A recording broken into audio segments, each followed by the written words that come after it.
Je vous parlerai aujourd'hui du siège de la ville de Sainte-Sevère, dans l'Indre, par Bertrand du Guesclin.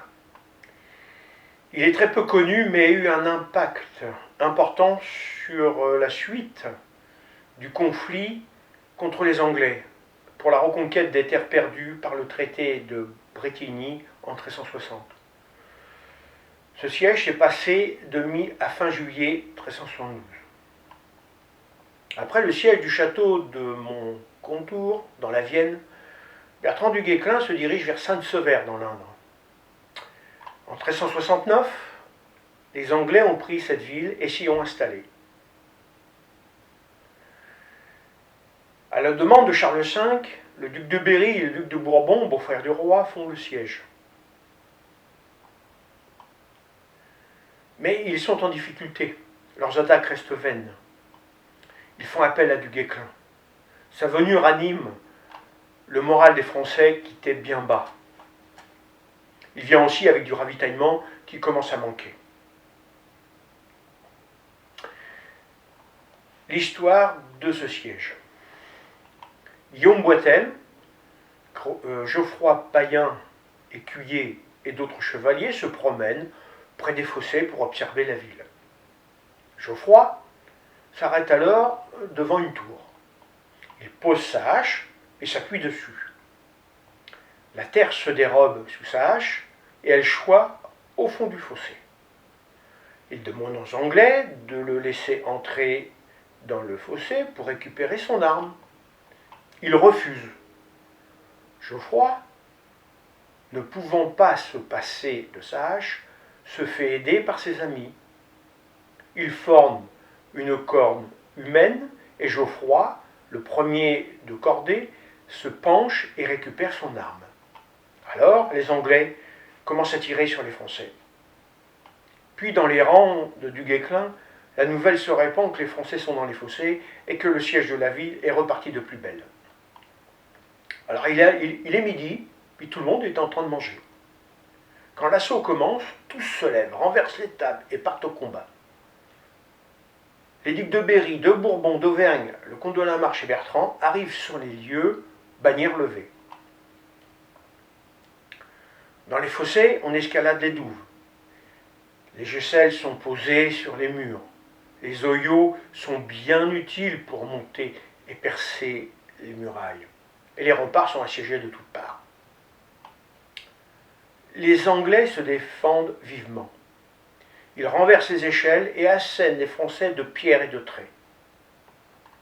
Ces derniers sont échauffés par les efforts de leurs attaques, la chaleur et la soif. Nous sommes en plein été. Les fortes chaleurs épuisent les assiégeants. Dans les rangs de l'armée française, il y a des femmes. Elles sont bien utiles. Elles donnent à boire et rafraîchissent les soldats. Bertrand s'aperçoit que ces soldats subissent plus le siège qu'ils ne l'acceptent. Il décide alors de leur distribuer du vin pour les encourager et leur redonner de l'effort. Ils repartent à l'assaut avec encore plus de vigueur. Les Anglais imaginent alors un nouveau stratagème. Ils couvrent le sommet de la muraille avec des couvertures afin de se protéger des traits. Et ils continuent à jeter des pierres sur les têtes des Français. Bertrand, s'apercevant du stratagème, envoie des arbalétriers au pied de la muraille et leur fait tirer des traits à la verticale sous les couvertures. Les Anglais cessent aussitôt leur jet. C'est à ce moment-là que le siège prend un autre tournant. Les échelles sont à nouveau posées sur les murailles et ils les escaladent. Mais les Anglais continuent à jeter des pierres. Puis, il arrive un moment où il ne reste plus aucun pavé dans les rues de la ville. Alors ils décident d'abattre les murailles afin de récupérer les pierres. Maintenant, ces dernières sont fragilisées. Les Français en profitent et entrent dans la ville. Ils sont repoussés énergiquement par les Anglais. Ils leur jettent de l'eau bouillante, de la chaux vive, même des bottes de foin mouillées. Car ils les enflamment et cela crée un écran de fumée qui ralentit l'avancée des assiégeants. Mais rien n'y fait, les Français ne reculent pas. Bien au contraire, Ils sont engagés, enragés, sûrement à cause du vin et que leur a distribué Bertrand. L'abbé de Maltais est le premier à entrer en ville. Aussitôt, il se trouve face à un grand nombre d'Anglais et il est fait prisonnier. Derrière lui, les Français y pénètrent et délivrent l'abbé. Ils sont repoussés et reprennent des forces et continuent le combat. La ville est assaillie de toutes parts. Pourtant, à chaque fois, les Anglais les repoussent. Il y a des morts de chaque côté. Les Anglais savent que le combat est en phase d'être perdu. Le responsable de la garnison, le capitaine Guillaume de Percy, demande à rencontrer Bertrand pour négocier la reddition de la ville. Il lui propose que les Français lui donnent 30 000 livres d'or et lui garantissent l'évacuation de la ville par ses soldats, avec ses soldats, pour prendre la mer. Bien sûr, Bertrand refuse le siège. Continue. L'abbé de Maltais creuse une mine et fait exploser la muraille. Derrière, il aperçoit une grange pleine de foin. Il y met le feu. Les Anglais, s'apercevant que le bâtiment brûle, arrivent en toute hâte pour l'éteindre. Pendant ce temps, les Français continuent à escalader les remparts et rentrent dans la ville. Le siège de Saint-Sever est terminé. Maintenant, les Anglais nés en Angleterre sont mis à rançon. Les Français ayant pris cause pour le roi d'Angleterre sont encordés et pendus.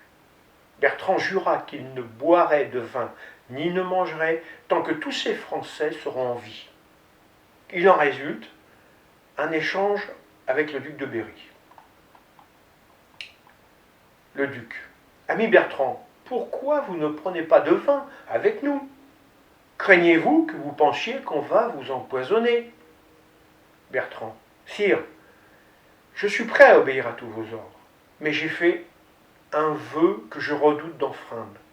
Vous savez, Seigneur, que les gens du monde qui ont le plus nui à la France sont ceux qui sont sujets du royaume de France et donc des vôtres. On a pris dans cette ville plusieurs chevaliers du pays de France et j'estime que ce sont eux qui ont fait durer l'assaut où tant de braves de nos gens ont péri. Aussi ai-je promis et juré de ne ni boire et ni manger tant qu'il restera en vie. Le duc. Vous donnez à tout homme déloyal une grande leçon de sagesse. Aussi, moi, Jean, duc de Berry, je promets et je jure que je ne boirai ni ne mangerai tant qu'il restera un homme en vie de la nation française qui a été pris avec les Anglais à Saint-Sever. Bertrand. Monseigneur, je voudrais que tous les princes partageassent votre désir. Bertrand délivre les Anglais dont les rançons ont été données. Il fait pendre à un arbre à l'extérieur de la ville tous les Français qu'on avait pris avec les Anglais. Un service solennel est pratiqué pour tous ces soldats morts au siège. Le duc de Berry prend possession de la ville. Il fera reconstruire les remparts et renforcera la garnison en hommes. Pendant ce temps, mis au courant que les Français assiègent la ville, le captal de Bouche d'Angoulême lève une armée pour lui venir en aide. Il rassemble demi-chevaliers et écuyers avec 500 archers et part en direction de Saint-Sever. En chemin, il rencontre des Anglais rançonnés par Bertrand. Ils lui racontent la prise de la ville et de son château. Et ils lui disent « Seigneur, il n'est plus à Saint-Sever. Nous savons où il se dirige. Il va vers la souterraine. Nous vous conseillons d'y aller. »